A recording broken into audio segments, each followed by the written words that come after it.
કેમ છો વિદ્યાર્થી મિત્રો? Good morning. આપણે ગયા વખતે પાઠ 8 ગતિની અંદર પ્રવેગ વિશે વાત કરી. તમને યાદ છે ને? એની આપણે વ્યાખ્યા કરી હતી કે એકમ સમયમાં વસ્તુના વેગમાં થતા ફેરફારને આપણે શું કહીએ છીએ? પ્રવેગ કહીએ છીએ. તો આપણે અહીંયા પ્રવેગની પહેલાં વ્યાખ્યા લખીએ છીએ. એકમ સમયમાં વસ્તુના વેગમાં થતા ફેરફારને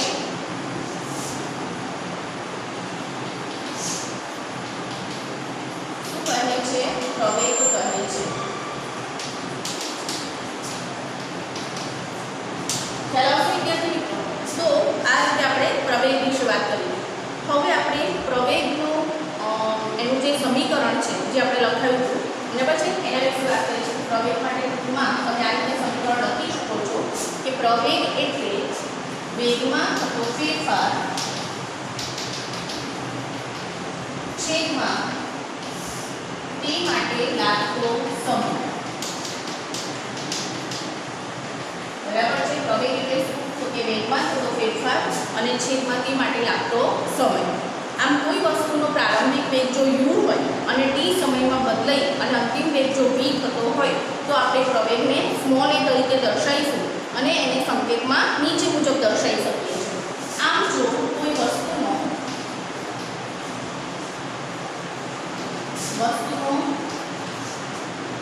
પ્રારંભિક વેગ u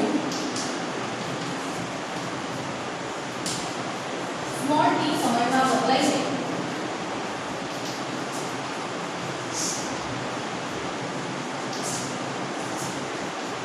અંતિમ વેગ v થતો હોય તો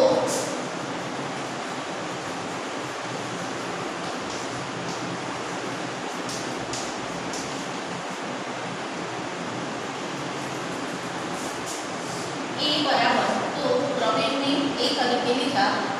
પ્રવેગ a લેતા a બરાબર v ઊંચાઈ u છેદમાં t.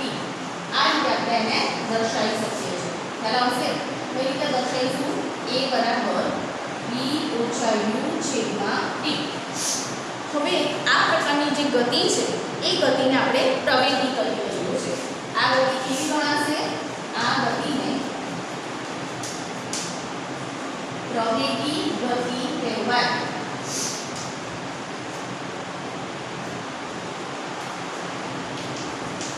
વિદ્યાર્થી મિત્રો બધું તમારી નોટમાં લખી કાઢજો.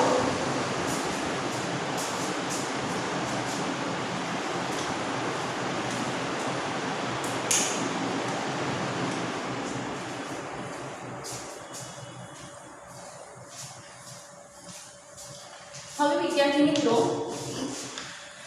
આપણે વાત કરીએ છીએ જો આ જે પ્રવેગ છે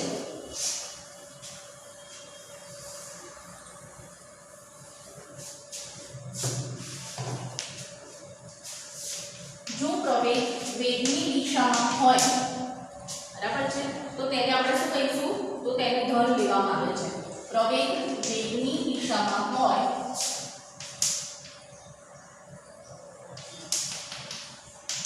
તો તેને ધન અને જો વેગની વિરુદ્ધ દિશામાં હોય અને જો વેગની વિરુદ્ધ દિશામાં હોય તો તેને ઋણ લેવામાં આવે છે.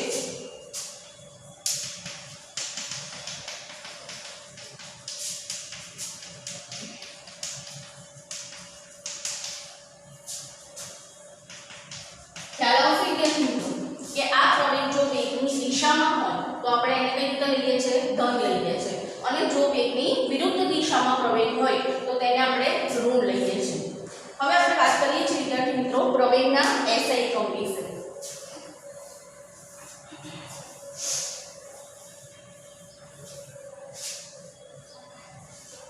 તો પ્રવેગનો SI એકમ મીટર પ્રતિ સેકન્ડ સ્ક્વેર છે. પ્રવેગનો SI એકમ મીટર પ્રતિ સેકન્ડ સ્ક્વેર છે. બરાબર છે? અથવા તો તમે ms - 2 પણ લખી શકો છો અથવા ms - 2 પણ લખાય। હવે વિદ્યાર્થી મિત્રો આપણે વાત કરીએ છીએ જો કોઈ વસ્તુ સુરેખ પથ એટલે શું? સીધો રસ્તો। સીધા રસ્તા ઉપર જો ગતિ કરતી હોય અને તેનો વેગ સમાન સમયગાળામાં જો સમાન રીતે વધતો હોય અથવા ઘટતો હોય તો વસ્તુનો પ્રવેગ શું ગણાય છે? અચળ ગણાય છે। જો સુરેખ પથ પર કોઈ વસ્તુ સમાન રીતે ગતિ કરતી હોય અને તેનો પ્રવેગ છે એ સમાન રીતે જો વધતો હોય અથવા ઘટતો હોય તો તેનો પ્રવેગ અચળ ગણાય છે। મુક્ત પતન કરતા પદાર્થનું ઉદાહરણ છે એ અચળ પ્રવેગી ગતિનું ઉદાહરણ છે। બરાબર છે? એટલે કે મુક્ત પતન કરતા પદાર્થનું ઉદાહરણ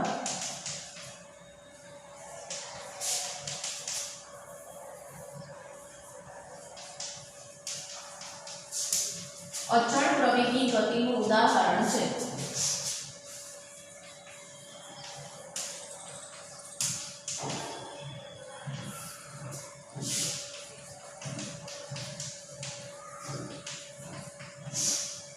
બરાબર છે? ખ્યાલ આવશે વિદ્યાર્થી મિત્રો? આમ જો કોઈ વસ્તુનો વેગ અસમાન દરથી બદલાતો હોય તો તેની ગતિ છે એ અસમાન પ્રવેગી ગતિ ગણી શકાય છે। દાખલા તરીકે એક કાર છે એ સુરેખ પથ પર ગતિ કરતી હોય અને સમાન સમયગાળામાં એટલે કે સરખા સમયગાળામાં જો અસમાન માત્રામાં તેના વેગમાં ફેરફાર થતો હોય તો તેની જે ગતિ છે એ અસમાન પ્રવેગી ગતિ કહી શકાય છે। ખ્યાલ આવશે? તો વિદ્યાર્થી મિત્રો આ રીતે તમે પ્રવેગ વિશે સમજૂતી મેળવી શકો છો। હવે આપણે એક ઉદાહરણ લઈએ છીએ એના વિશે સમજૂતી મેળવીએ છીએ।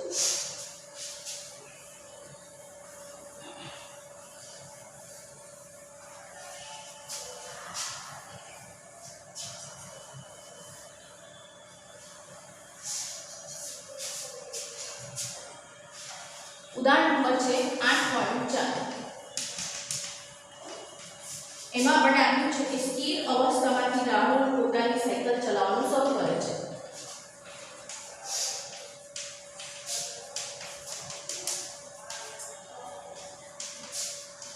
પોતાની સાયકલ ચલાવવાનું શરૂ કરે છે।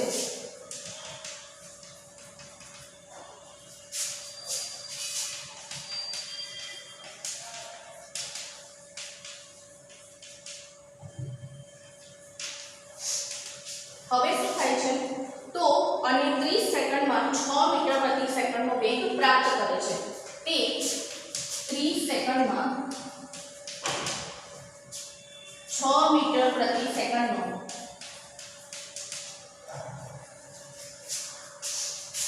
વેગ પ્રાપ્ત કરે છે।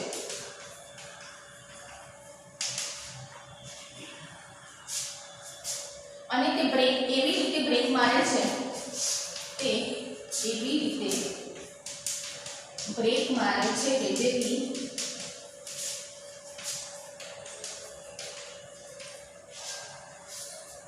સાયકલનો વેગ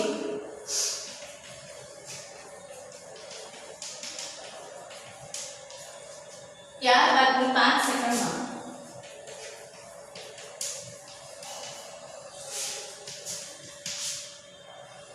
ઘટીને 4 મીટર પ્રતિ સેકન્ડ થઈ જાય છે।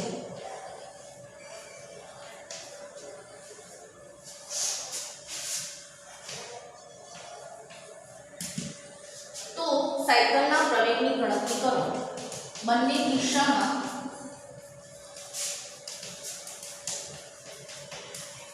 સાયકલના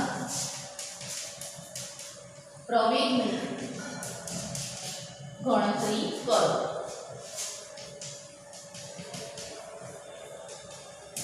વિદ્યાર્થી મિત્રો અહીંયા આપણને પ્રથમ કિસ્સામાં આપણને પ્રારંભિક વેગ કેટલો આપ્યો છે તો કે શરૂઆત રાહુલ પોતાની સાયકલ ચલાવવાનું શરૂ કરે છે એટલે કે પ્રથમ કિસ્સામાં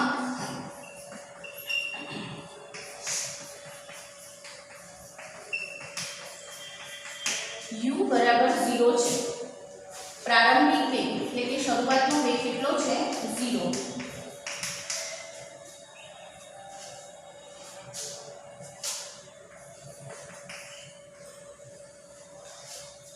પછી અંતિમ વેગ છે એ v છે।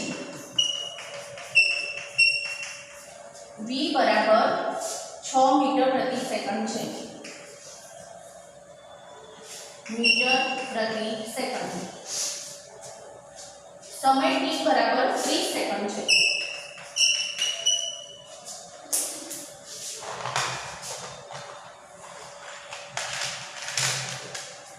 સમય t બરાબર 30 સેકન્ડ. તો વિદ્યાર્થી મિત્રો, આપણે હમણાં જે સમીકરણ સમજી ગયા, પ્રવેગ માટેનું જે સમીકરણ છે, બરાબર છે, કે a બરાબર v ઓછા u છેદમાં p. આ પ્રવેગ માટેનું જે સમીકરણ છે, જેમાં v છે એ પદાર્થની અંતિમ ગતિ, u એની પ્રારંભિક ગતિ અને t છે એને લાગતો સમય દર્શાવે છે. હવે આપણે આ જે અહીંયા કિંમતો લખી છે, એ કિંમતો આપણે આ સમીકરણની અંદર મૂકીશું અને એના ઉપરથી આપણે પ્રવેગને શોધીશું. તો અહીંયા v કેટલા છે? 6 મીટર પ્રતિ સેકન્ડ છે, એટલે આપણે અહીંયા લખીશું 6 મીટર પ્રતિ સેકન્ડ ઓછા u એટલે શું છે? તો u એટલે એનો પ્રારંભિક વેગ છે. એ કેટલો આપેલો છે? આપણને 0 આપેલો છે. તો અહીંયા શું લખીશું? ઓછા 0 મીટર પ્રતિ સેકન્ડ. કાં તો તમે ms -1 પણ લખી શકો છો અથવા મીટર પ્રતિ સેકન્ડ પણ લખી શકો છો, બરાબર છે. અને છેદમાં t એટલે કે સમય કેટલો છે? 30 સેકન્ડ આપેલો છે, બરાબર છે. રકમમાં આપણને આપ્યું છે કે 30 સેકન્ડમાં જેટલો સમય લે છે. ફરીથી સ્થિર અવસ્થામાં, શરૂઆતમાં રાહુલ કેવી અવસ્થામાં હતો? સ્થિર અવસ્થામાં હતો. પછી પોતાની સાયકલ ચલાવવાનું શરૂ કરે છે, બરાબર છે. અને કેટલી સેકન્ડમાં? તો કે 30 સેકન્ડ, એટલે આટલો સમય લે છે. 30 સેકન્ડ જેટલો એ સમય લે છે, એટલે કે એનો t આટલો છે. ત્યારે એ 6 મીટર પ્રતિ સેકન્ડનો વેગ પ્રાપ્ત કરે છે. એટલે એ વખતે એનો અંતિમ વેગ કેટલો થયો? 6 મીટર પ્રતિ સેકન્ડ. એટલે પ્રારંભિક વેગ જ્યારે શરૂઆત કરે છે ત્યારે શરૂઆતનો વેગ એનો કેટલો છે? 0 છે, બરાબર છે. અને પછી 30 સેકન્ડમાં કેટલો વેગ પ્રાપ્ત કરે છે? 6 મીટર. તો 6 મીટર પ્રતિ સેકન્ડ એનો શું ગણાશે? અંતિમ વેગ ગણાશે, બરાબર. અને સમય કેટલો છે? 30 સેકન્ડ છે. તો આપણે પ્રવેગ માટેનું સૂત્ર હમણાં તમને સમજાવ્યું કે પ્રવેગને આપણે a તરીકે, પછી એના જે અંતિમ વેગ છે એને v તરીકે, પ્રારંભિક વેગને u તરીકે અને સમયને કઈ રીતે ઓળખીએ? t તરીકે, બરાબર. તો આ પ્રવેગ માટેનું સૂત્ર છે a બરાબર v ઓછા u છેદમાં t. તો એની અંદર આપણે કિંમતો મૂકીએ, બરાબર છે. તો એના ઉપરથી આપણે જવાબ પ્રવેગ શોધી શકીએ છીએ કે 6 ઓછા 0 છેદમાં 30, એટલે આપણને એ કેટલા મળશે? 6 છેદમાં 30 મીટર પછી સેકન્ડનો સ્ક્વેર, બરાબર છે. મીટર પ્રતિ સેકન્ડ સ્ક્વેર થશે, એટલે કે આ સેકન્ડ અહીંયા છેદમાં જશે, 2 સેકન્ડ ભેગી થશે, બરાબર છે. તો અહીંયા શું લખાશે? a બરાબર, આપણે આ બાજુ સાઈડમાં લખીએ છીએ માટે a બરાબર 6 છેદમાં 30 મીટર પ્રતિ સેકન્ડ સ્ક્વેર, બરાબર છે. આ રીતે લખાશે ને. હવે શું કરીએ છીએ? આપણે બંને વચ્ચેનો જવાબ શોધીએ છીએ. તો 6 પંચા 30 આ રીતે થાય, ઉપર 1 અને છેદમાં 5, બરાબર છે. હવે 1 અને 5 નો આપણે શું કરીશું? ભાગાકાર લઈશું. તો અહીંયા આપણે 1 અને 5 વચ્ચેનો ભાગાકાર લઈએ, ભાગના ચાલે એની શૂન, પછી પોઈન્ટ મૂકીએ તો અહીંયા પણ પોઈન્ટ આવશે, બરાબર છે. અને પછી આપણે 0 એડ કરશું, એટલે 5 × 10. તો મને કેટલો જવાબ મળે છે? 0.2, બરાબર છે. કેટલો જવાબ આવ્યો? 0.2. તો પ્રવેગ આપણને 0.2 મીટર પ્રતિ સેકન્ડ સ્ક્વેર, બરાબર છે. અથવા તમે આમ પણ લખી શકો છો 0.2 મીટર s -2. જો આ સેકન્ડ સ્ક્વેર છેદમાં છે, અંશમાં લઈએ તો એની ઘાત કેવી થઈ જશે? માઈનસ થઈ જશે, બરાબર છે. એટલે કોઈ પણ રીતે તમે પ્રવેગને દર્શાવી શકો છો. તો આપણને આ પહેલો જવાબ મળશે, બરાબર છે. કેટલો મળ્યો? 0.2 મીટર પ્રતિ સેકન્ડ સ્ક્વેર, બરાબર છે. હવે શું કહ્યું છે આપણને કે જ્યારે પહેલા તો શરૂઆતમાં સ્થિર અવસ્થામાં હતો ત્યારે એનો પ્રારંભિક વેગ આપણે કેટલો લીધો? 0 લીધો. u બરાબર શું લીધા છે? 0. પછી જ્યારે 30 સેકન્ડ પછી એને કેટલો વેગ પ્રાપ્ત કર્યો તો? 6 મીટર પ્રતિ સેકન્ડનો, બરાબર છે. અને પછી શું થાય છે? તો કે હવે તે બ્રેક મારે છે. 6 મીટર પ્રતિ સેકન્ડનો જ્યારે એને વેગ પ્રાપ્ત કર્યો પછી શું કરે છે? બ્રેક મારે છે. અને જેથી સાયકલનો વેગ છે પછીની 5 સેકન્ડમાં બ્રેક મારે એટલે 5 સેકન્ડ એને લાગે છે બ્રેક માર્યા પછી, તો પછીની 5 સેકન્ડમાં એનો જે વેગ છે એ ઘટીને કેટલો થઈ જાય છે 4 મીટર પ્રતિ સેકન્ડ થઈ જાય છે બરાબર છે। તો હવે આપણે જે બીજો કિસ્સો છે એના માટે પ્રવેગની ગણતરી કરીશું કે કઈ રીતે શું ફેરફાર થાય છે।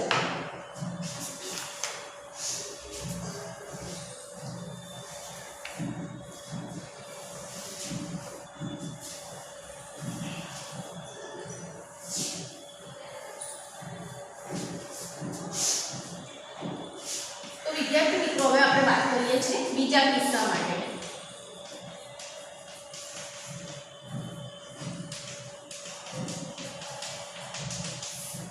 બીજા કિસ્સા માટે શું કહ્યું છે કે હવે તમે જુઓ કે જ્યારે શરૂઆતમાં બ્રેક નથી મારી ત્યારે સાયકલનો વેગ કેટલો છે 6 મીટર પ્રતિ સેકન્ડનો છે। એટલે એ સાયકલ માટે હવે બીજા કિસ્સા માટે પ્રારંભિક વેગ ગણાશે। બીજા કિસ્સા માટે કેવો વેગ ગણાય પ્રારંભિક વેગ। તો આપણે લખીશું કે બીજા કિસ્સા માટે પ્રારંભિક વેગ u બરાબર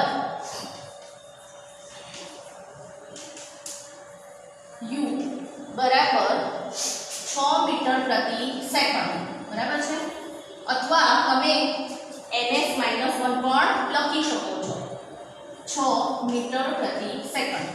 હવે બ્રેક માર્યા પછી 5 સેકન્ડમાં એનો વેગ બદલાઈને કેટલો થાય છે 4 મીટર પ્રતિ સેકન્ડ થાય છે।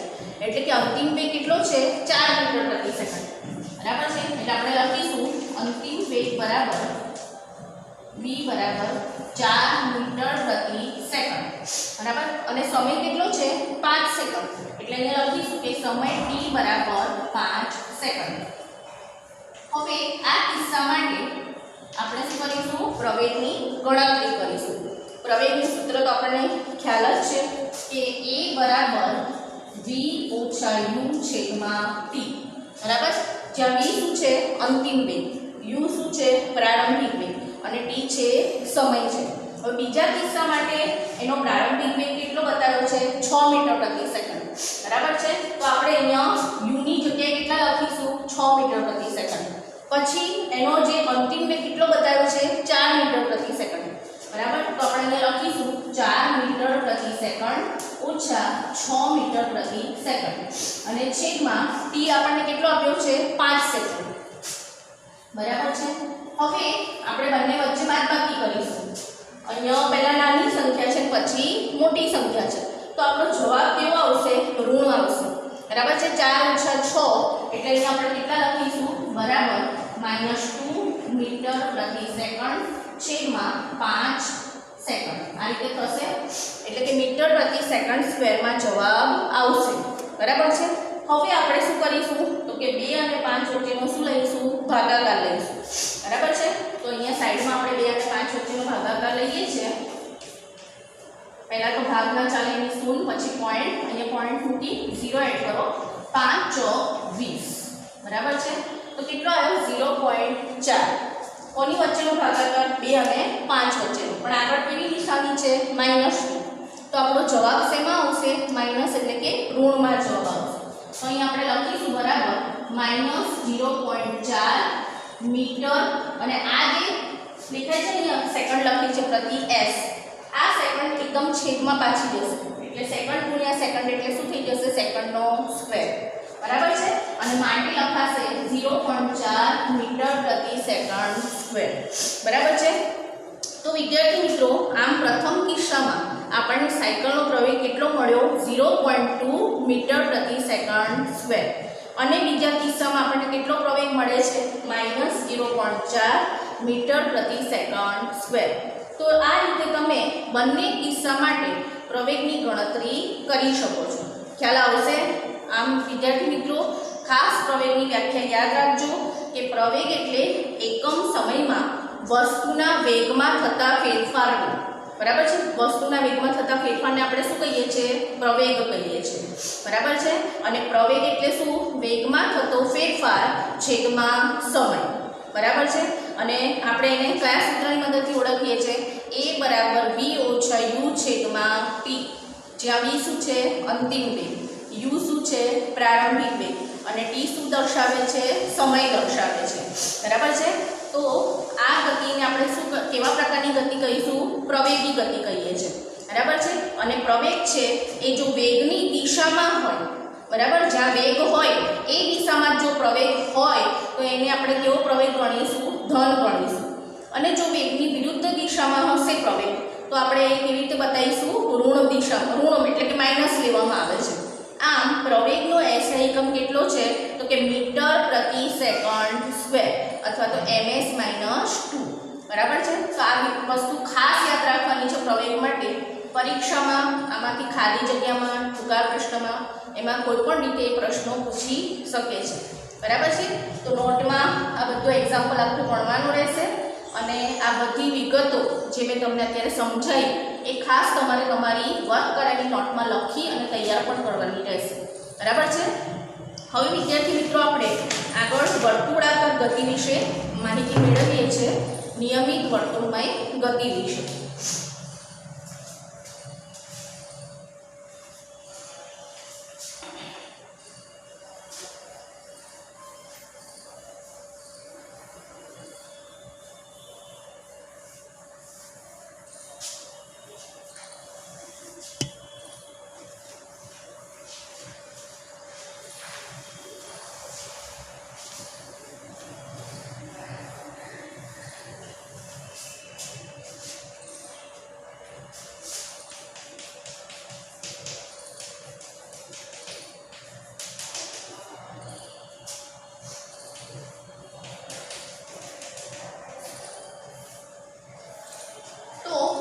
નિયમિત વર્તુળમય ગતિ, તો કોઈ વસ્તુના વેગમાં ફેરફાર થાય છે ત્યારે આપણે શું કહીએ છીએ?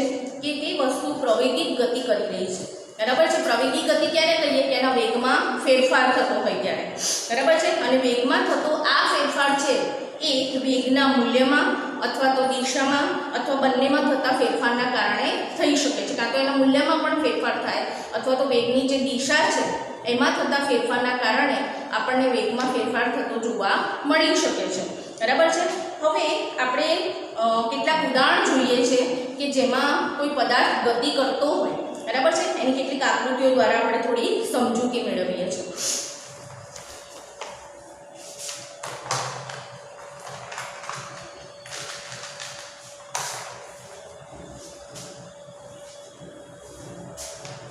દાખલા તરીકે અહીંયા હું એક લંબચોરસ દોરું છું, બરાબર, અને એને નામ આપણે આપીએ છીએ ABCD।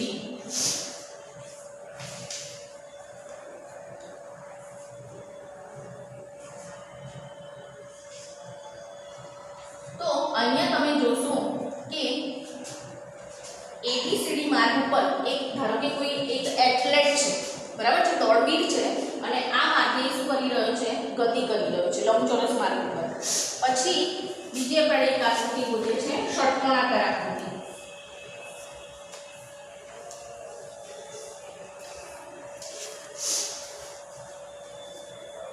અહીં નામ આપીએ છીએ કે A B C D E અને F। અહીંયા પણ દોડવી છે એ આ એ ભાગથી અહીંયાથી શરૂ કરે છે દોડવાનું, બરાબર છે। તો આ રીતે એની દિશા બતાવી છે એરો દ્વારા। પહેલી આકૃતિ લંબચોરસ ગતિપથ બતાવે છે,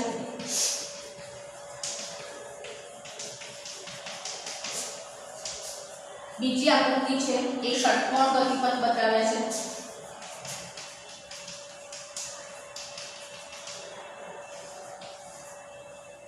ચલો એના પછી ત્રીજી આકૃતિ બોલીએ છીએ અષ્ટકોણ ગતિપથ।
વિદ્યાર્થી મિત્રો અહીંયા આપણે એક અષ્ટકોણ આકારનો ગતિપથ દર્શાવ્યો છે અને દોડવીર છે એ આ અષ્ટકોણ આકારના ગતિપથ ઉપર શું કરે છે, પોતાની ગતિ કરે છે અને એનો ગતિમાર્ગ બતાવ્યો છે.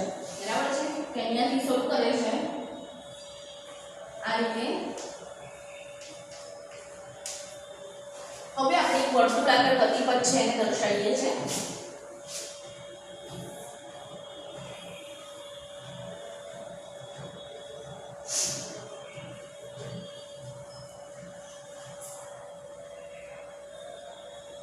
તો આ ગતિપથ કેવો છે, વર્તુળાકાર ગતિપથ.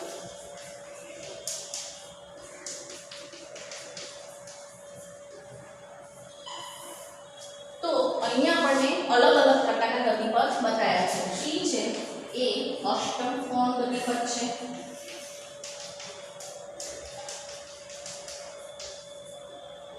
એના પછી ડી છે એ વર્તુળાકાર ગતિપથ છે. બરાબર. તો આ જે એથ્લેટ છે એટલે કે દોડવીર છે આ જુદા જુદા પ્રકારના ગતિપથ ઉપર શું કરે છે, પોતે દોડે છે. આમ અથવા તો કોઈ વસ્તુ વિશે પણ આપણે વિચારી શકીએ છીએ. કોઈ બંધ માર્ગ ઉપર ગતિ કરતી વસ્તુનું ઉદાહરણ આપણે ધ્યાનમાં લઈશું. હવે આકૃતિમાં ધારો કે એક એથ્લેટ એટલે કે દોડવીર છે એની ગતિનો માર્ગ આપણે દર્શાવ્યો છે. એટલે કે લંબચોરસ ગતિપથ A B C અને D. પહેલા એની આપણે વાત કરીએ છીએ. ધારો કે એથ્લેટ છે ગતિપથના સીધા ભાગો ઉપર એક સમાન વેગથી ગતિ કરે છે. એટલે કે પહેલા A થી B સુધી આવે છે, પછી B થી C સુધી જાય છે, C થી D સુધી અને D થી A સુધી. આ બધે કેવી ગતિથી જાય છે, એક સમાન ગતિથી ગતિ કરે છે. બરાબર છે. અને એ પોતાના ગતિપથ ઉપર રાખવા માટે ખૂણાઓ પાસે પોતાના ગતિની દિશા ઝડપથી બદલે છે.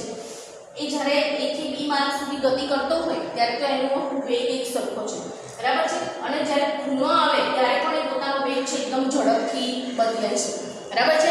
કયા કયા ખૂણા આવે છે, B છે, C છે, D છે, A છે. તો આ જે ખૂણાઓ આવે છે એ ખૂણાઓ પાસે પોતાના ગતિની દિશાને ઝડપથી બદલે છે. બરાબર છે. એ જ રીતે એક ચક્કર પૂર્ણ કરવા માટે એણે પોતાની ગતિની દિશાને બદલવી પડશે. જેટલી વાર એ ચક્કર પૂર્ણ કરે, બરાબર છે, લંબચોરસ ગતિપથનું હશે તો એટલી વાર જ્યાં જ્યાં દિશાઓ આવશે લંબચોરસ ગતિપથમાં એને કેટલી વખત પોતાનું ગતિની દિશા 4 વખત બદલવી પડે છે. બરાબર છે. આમ ચક્કર દરમિયાન તેણે 4 વખત પોતાની ગતિની દિશા બદલવી પડે છે. કયા ગતિપથ ઉપર, લંબચોરસ ઉપર. હવે આપણે ધારો કે લંબચોરસના બદલે બીજી એક આકૃતિ લીધી છે ષટકોણાકાર ગતિપથ. બરાબર છે. તો આ ગતિપથ છે એની અંદર દોડવીર છે એ A B C D E અને F એ માર્ગે શું કરી રહ્યો છે, ગતિ કરી રહ્યો છે. હવે તમે જોશો કે અહીંયા જે દોડવીર છે એણે પોતાની ગતિની દિશા કેટલી વાર બદલવી પડશે, તો કે 6 વખત. જ્યાં જ્યાં ખૂણાવાળો ભાગ આવે છે, બરાબર છે, જ્યારે F થી એ શરૂઆત કરી અને જો A સુધી દોડશે ત્યારે એક સરખા વેગથી પોતે દોડીને પોતાની ગતિ કરશે. પણ જેવો ખૂણાવાળો એનો ભાગ આવે છે એટલે એણે પોતાની ગતિની દિશા થોડી બદલવી પડે છે અને એકદમ ઝડપથી બદલવી પડે. બરાબર છે. પણ અહીંયા એના દિશા છે અહીંયા ચેન્જ કરવી પડે છે. સીધે સીધો આગળ જઈ શકતો નથી. બરાબર. એ જ રીતે જ્યારે B ભાગ આવે છે, B ખૂણો આવે ત્યારે એને પોતાની ગતિની દિશા બદલવી પડે. C ખૂણો આવે ત્યારે, D ખૂણો આવે ત્યારે, E ખૂણો આવે ત્યારે, F ખૂણો આવે ત્યારે. બરાબર છે. આ રીતે ચક્કર જ્યારે એને પૂર્ણ કરે છે, ષટકોણાકાર ગતિપથ છે એની પર ચક્કર પૂર્ણ કરતા એને પોતે 6 વખત કેટલી વાર પોતાની ગતિની દિશા બદલવી પડશે, 6 વખત. એ જ રીતે ધારો કે હવે ષટકોણના બદલે આપણે અષ્ટકોણ ગતિપથ લઈએ છીએ. બરાબર છે. અને એની અંદર પણ એ એકથી શરૂઆત કરે છે. તો તમે જોશો કે અષ્ટકોણ ગતિપથ ઉપર A B C D E F G H આ માટે એને ગતિ કરવી પડે છે. બરાબર. અને અષ્ટકોણ ગતિપથ ઉપર એને પોતાની ગતિની દિશા કેટલી વાર બદલવી પડશે, 8 વખત. 8 જગ્યાએ એને પોતાની ગતિની દિશાને બદલવી પડે છે. બરાબર છે. આમ તમે જોશો કે ગતિપથની બાજુઓની જેમ જેમ સંખ્યા વધે એમ એથ્લેટને એટલે કે દોડવીરને પોતાની ગતિની દિશા બદલવી પડે છે. જો અહીંયા લંબચોરસ હતું તો એને 4 વખત પોતાની ગતિની દિશા બદલવી પડી. ષટકોણાકાર ગતિપથ હતો તો એને 6 વખત બદલવી પડી પોતાની ગતિની દિશા. અષ્ટકોણ આવ્યો તો એને 8 વખત બદલવી પડે છે. બરાબર. એટલે કે જેમ જેમ તમે જોશો કે ગતિપથની બાજુઓની જો સંખ્યા સંખ્યા વધે તો એની દિશા એણે વધારે વખત સુધી બદલવી પડે છે, બરાબર છે। જો આપણે અનંત સંખ્યામાં ગતિપથની બાજુઓને વધારીએ, બરાબર, તો ગતિપથનો આકાર છે એ વર્તુળ બની જાય છે। જો આપણે આ રીતનો આકાર એનો બની જશે, આપણે એની બાજુ વધારતા જ જઈએ, સતત વધારતા જઈશું તો એક સમય આવશે એ પોતે એકદમ વર્તુળાકાર બની જશે, બરાબર છે। અને દરેક બાજુઓની લંબાઈ છે, બાજુઓની લંબાઈ શું થઈ જશે? ઘટી જશે, ઘટી અને એકદમ બિંદુ ટપકા સ્વરૂપે બની જશે અને એ વખતે ગતિપથનો આકાર કેવો બની જાય છે? વર્તુળ બની જાય છે, બરાબર છે। અને વર્તુળાકાર પથ ઉપર એટલે કે આ જે વર્તુળાકાર રસ્તો છે એની પર જો દોડવીર છે એ પોતે ગતિ કરશે તો અચળ મૂલ્ય ધરાવતા વેગથી એ દોડશે, બરાબર છે। અચળ મૂલ્ય એટલે શું? તો કે એક સરખા વેગથી પોતે વર્તુળાકાર પથ ઉપર ગતિ કરી શકે છે, કારણ કે ત્યાં એને કોઈ ખૂણાઓમાં પોતાની ગતિની દિશા બદલવાની જરૂર પડતી નથી, બરાબર છે। આમ તમે જોશો કે વર્તુળાકાર પથ ઉપર અચળ મૂલ્ય ધરાવતા વેગથી દોડતો હોય તો તેના વેગમાં થતો જે ફેરફાર છે એ ગતિની દિશા બદલાવાના કારણે થઈ શકે। થોડી દિશા જ્યારે બદલાય ત્યારે જ એના વેગમાં થોડો ફેરફાર થઈ શકે, બરાબર છે, બાકી તો એ સળંગ દોડ્યા જ કરશે। આમ વર્તુળાકાર પથ પર દોડતો જે એથ્લેટ એટલે કે દોડવીર છે એ કેવી ગતિ કરે છે? પ્રવેગિક ગતિ। પ્રવેગિક એટલે એક સરખા વેગથી આગળ વધી રહ્યો છે એટલે એની ગતિ કેવી ગણાશે? પ્રવેગિક ગતિનું ઉદાહરણ છે। આમ તમે જોશો કે r ત્રિજ્યાનો જે વર્તુળ છે એનો પરિઘ આપણને કેટલો મળે છે? 2πr, બરાબર। આનો પરિઘ આપણે કેટલો લઈ શકીએ છીએ? 2πr જેટલો, બરાબર। તો એથ્લેટ એટલે કે દોડવીર છે એ r ત્રિજ્યાનો આ જે વર્તુળાકાર પથ છે એની પર એક ચક્કર જો પૂર્ણ કરવા માટે t જેટલો સેકન્ડ લેતો હોય, કેટલી સેકન્ડ લેતો હોય? t સેકન્ડ, બરાબર। તો આપણે એનો વેગ છે આ રીતે દર્શાવી શકીએ, v બરાબર 2πr/t। ત્યારે જો એથ્લેટ એટલે કે દોડવીર વર્તુળાકાર પથ એટલે કે 2πr જેટલું વર્તુળાકાર જો પથ હોય, બરાબર છે, અને એ પથ ઉપર એક ચક્કર આખું ગોળાકાર ચક્કર પૂર્ણ કરવા માટે જો એ t જેટલો સેકન્ડનો સમય લેતો હોય તો એના વેગને આપણે આ સૂત્રની મદદથી દર્શાવી શકીએ છીએ। આમ કોઈ વસ્તુ વર્તુળાકાર પથ ઉપર અચળ ઝડપે ગતિ કરતી હોય ત્યારે તેની ગતિને નિયમિત વર્તુળમય ગતિ કહેવામાં આવે છે। ખ્યાલ આવશે? નિયમિત વર્તુળમય ગતિ કોને કહી શકાય? જ્યારે કોઈ પદાર્થ અથવા કોઈ વ્યક્તિ કે કોઈ વસ્તુ વર્તુળાકાર પથ ઉપર, વર્તુળાકાર એટલે કે ગોળાકાર, બરાબર છે, આ પથ ઉપર જો અચળ ઝડપે પોતાની ગતિ કરતી હશે, બરાબર છે, એટલે કે એક સરખા વેગથી એ ગતિ કરતી હોય તો તે ગતિને આપણે નિયમિત વર્તુળમય ગતિ તરીકે ઓળખીએ છીએ। ખ્યાલ આવે? હવે આપણે એક પ્રવૃત્તિ લઈએ છીએ તો એ માટે તમારે શું કરવાનું છે? એક દોરી લેવાની છે અને એનો એક ટુકડો લેવાનો છે દોરીનો અને તેના એક છેડે તમારે પથ્થર બાંધી દેવાનો છે અને બીજો છેડો છે એ તમારે તમારા હાથમાં રાખવાનો છે, બરાબર છે। દાખલા તરીકે તમે દોરી લો છો અને આ દોરીના છેડે તમે અહીંયા પથ્થર બાંધી દો છો, બરાબર છે। હવે તમારે આ દોરીને શું કરવાનું છે? ગોળ ગોળ ફેરવવાની છે, હાથમાં છેડો રાખી અને પથ્થરવાળા ભાગને તમારે જે શીખવાય બીજા છેડે તમે પથ્થર પર રાખ્યો છે એ ભાગથી તમારે એને ગોળ ગોળ ફેરવવાની છે। તો શું થશે? તમે જુઓ કે આ એનું કેન્દ્ર હોય અને આ ધારો કે પથ્થર છે તો જે દોરી છે એ આ રીતે તમે ગોળાકાર તમે સ્ટાર્ટ કરશો, બરાબર, એ રીતે તમને ગોળાકાર શું થશે? આ રીતે ફરતી દેખાશે। ખ્યાલ આવે છે? તમે એને ગોળ ગોળ ફરાવી શકશો। હવે તમારે શું કરવાનું છે કે દોરીને પથ્થર સાથે કોઈ એક જગ્યાએ તમે એને જ્યારે ગોળ ગોળ ફેરવતા હો કોઈ એક સમય તમારે દોરીને તમારા હાથમાંથી છોડી દેવાની છે, બરાબર છે। તો તમે શું જુઓ છો કે દોરી છોડ્યા પછી પથ્થર કઈ દિશામાં ગતિ કરે છે? તો તમે જોશો કે જ્યારે આપણે દોરીને છોડી દઈએ છીએ અને તો તે વર્તુળાકાર પથ પરના તે બિંદુ પાસેના સ્પર્શકની દિશામાં, એના બિંદુ પાસે જે સ્પર્શક આવેલો છે એ દિશામાં એ પથ્થર સાથે ગતિ કરતી જોવા મળશે। દરેક બિંદુ છે એ બિંદુ પાસે એનો સ્પર્શક આવેલો હોય છે, બરાબર છે, એટલે જે દિશામાં આપણે એને છોડીએ છીએ તો એ બિંદુ પાસેના સ્પર્શકની દિશામાં, બરાબર છે, દોરી આપણને જતી જોવા, પથ્થર સાથેની દોરી આપણને જતી જોવા મળે છે, બરાબર। આમ પથ્થરને છોડવામાં આવે ત્યારે તે ક્ષણે તે દિશામાં, તે જે દિશામાં ગતિ કરતો હોય તે દિશામાં એ ગતિ ચાલુ રાખે છે અને જ્યારે પથ્થરને વર્તુળ ગતિ કરવામાં આવે ત્યારે દરેક બિંદુ પાસે તેની ગતિની દિશા બદલાય છે, એટલે કે આપણે એને ગતિ કરાવતા હોઈએ તો દરેક બિંદુ પાસે એની ગતિની દિશા શું થઈ જાય છે? બદલાઈ જાય છે, બિંદુ બિંદુ એની ગતિની દિશા બદલાતી જોવા મળે છે। એ જ રીતે કોઈ કોઈ એથ્લેટ એટલે કે દોડવીર છે એ રમતગમતની હરીફાઈમાં ઘોડો અથવા તો ચક્ર ફેંકે છે, એના હાથમાં ઘોડો હોય અથવા ચક્ર હોય એને ફેંકે ત્યારે તે ઘોડા અથવા ચક્રને શું કરે છે, હાથમાં પકડી હાથમાં રાખે છે, પછી એ પોતે ગોળ ગોળ ફરે છે, પોતાના શરીરને ઘુમાવે છે, બરાબર છે, એના શરીરને ઘુમાવે છે એટલે કે પોતે ગોળાકાર ફરે છે અને વર્તુળાકાર ગતિ કરી અને પછી એને ફેંકે છે, બરાબર છે. તો આ રીતે એકવાર એ ગોળાકાર ફર્યા પછી જ્યારે ફેંકે છે તો ચોક્કસ દિશામાં એ વસ્તુને ફેંકી શકે છે, બરાબર છે. અને એટલા માટે ઘોડો અથવા ચક્ર ચોક્કસ દિશામાં ગતિ કરે છે અને દિશામાં તે છોડતી વખતે ગતિ કરતા આપણને જોવા મળે છે. આમ વસ્તુઓની જે નિયમિત વર્તુળમય ગતિ છે એના ઘણા બધા આપણે ઉદાહરણો પણ જોઈએ છે.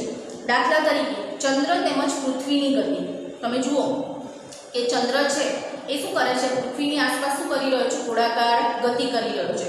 એ કેવી ગતિ કરી રહ્યો છે, નિયમિત વર્તુળમય ગતિ, બરાબર છે. પછી પૃથ્વીની ચારે તરફ વર્તુળાકાર કક્ષામાં પરિભ્રમણ કરતો ઉપગ્રહ, પૃથ્વીની ચારે બાજુ શું કરે છે, બધા ઉપગ્રહ શું કરે છે, પરિભ્રમણ કરે છે.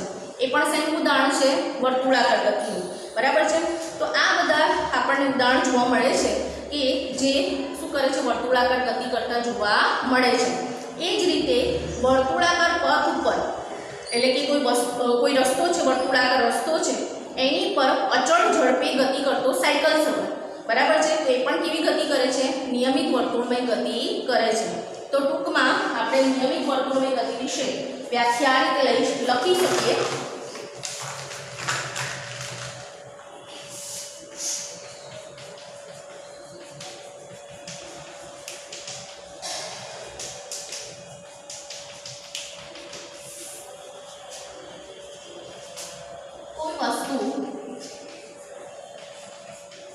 વર્તુળાકાર પથ પર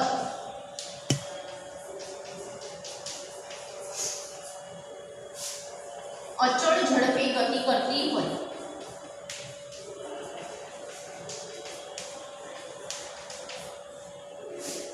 તો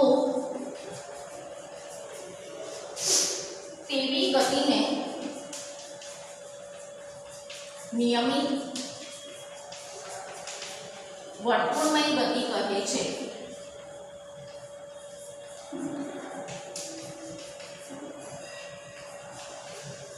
ખ્યાલ આવશે વિદ્યાર્થી મિત્રો? તો આ બધી જ વિગતો નોટમાં લખતા રહેજો.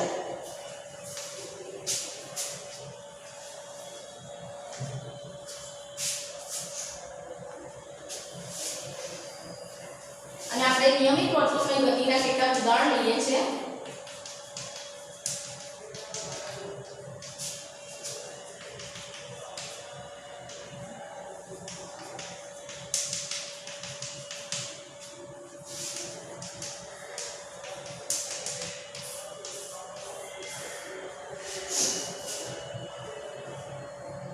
ચંદ્ર દાખલા તરીકે ચંદ્ર તેમજ પૃથ્વીની ગતિ,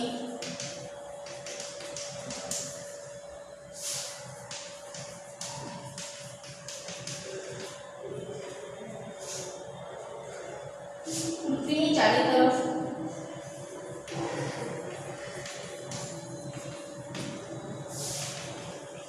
વર્તુળાકાર કક્ષામાં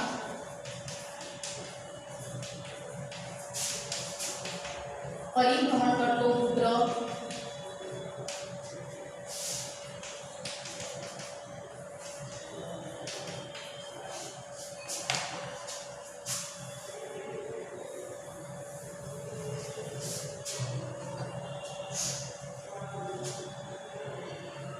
અને વર્તુળાકાર પથ પર ગતિ કરતો સાયકલ સવાર.